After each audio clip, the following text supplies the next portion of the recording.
If you're experiencing a login failure with error code 2026 in The Sims 4, follow these simple steps to resolve the issue. This guide will help you troubleshoot and fix the problem quickly. Step 1. Check your internet connection. Ensure that your internet connection is stable and working properly. Try restarting your router or connecting to a different network to see if that resolves the issue. Step 2. Restart The Sims 4. Close the game completely and restart it. Sometimes, simply restarting the game can clear temporary glitches that may be causing the login failure. Step 3. Update the game.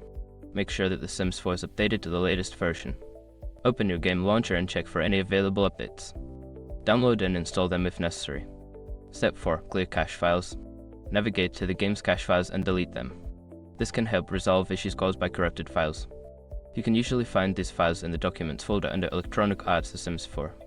Step 5. Reinstall the game. If the previous steps do not work, consider uninstalling and then reinstalling The Sims 4. This will ensure that all game files are fresh and may fix any underlying issues. If you follow these steps, you should be able to resolve the login failure issue. Enjoy playing The Sims 4.